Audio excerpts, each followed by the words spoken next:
Hello, everybody. Today we're going to be talking about emotions and how they work as a language in communication with the other parts of health, right? Mental and emotional, like I always say. Um, and so, the best way to, I think, understand the language of emotions in a practical way is that it has three states, like the state of matter. We have the solid form, the liquid form, and the gas form, right? Think of these qualities when I start talking about it. So, the physical form of the emotion, there has to be something that is external us. This experience happens in a physical way that communicates an emotion to us. This is how we know that this person is being more or less or doing things in a way that portray this style of feeling, right? From there, we then, from that external experience, we then get the kind of mental understanding of what this is. This is probably our area where the most confusion happens when we try to decipher the external language of emotion, uh, attributing it to maybe a different action than necessary. However, we then have the emotional state as a very, let's say, the gas form. So it is very untangible. This thing resonates with the subconscious, and this is generally the statement made by most people that deal with emotions. This is a very subconscious factor, and in this way, it speaks in symbols. We've been over that kind of stuff in different videos, so I'm not going to go into it. But the idea is now that we have three states, three ways of seeing it, then we know a little bit more about the fact that communication happens in this way.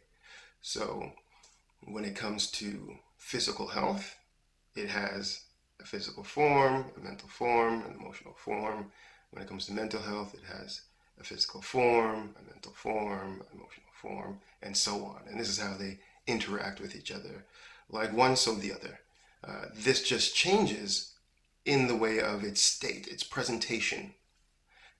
And knowing that it changes from this presentation, we have this kind of system that is trilingual in its speech. And we generally think of it mainly as a singular style of talking, and we separate them into completely different departments. And I think this causes us to have a very immediate challenge at the beginning of pursuing things this way when it comes to health. So I think that in recognizing that the language that will be spoke is more in unity of these three things as opposed to them separately, we can have a better way of solving the disconnection between these things. This leads me to my main point.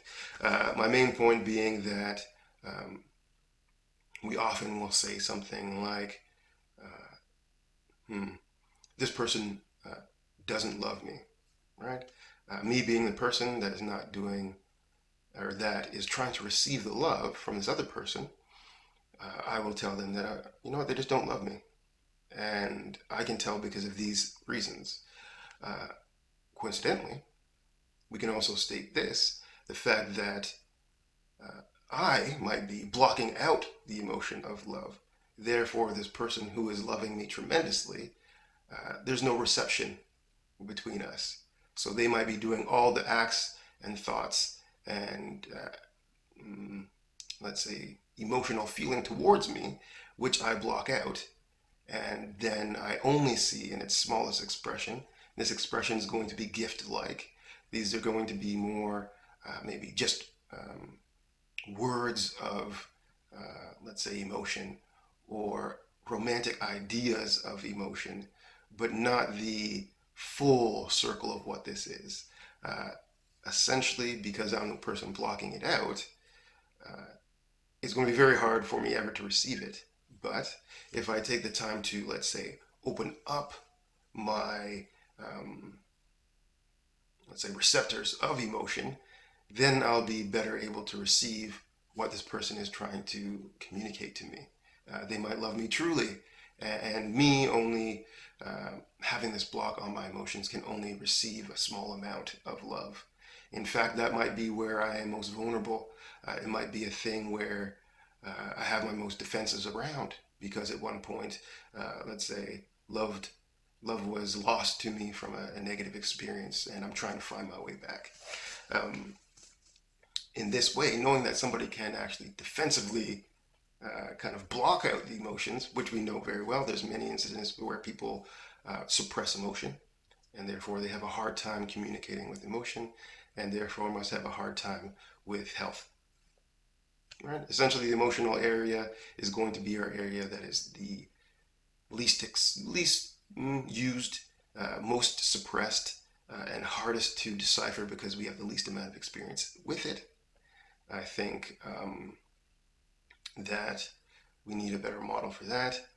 Um, and I might put a link in this video to where I think the best model of this is found.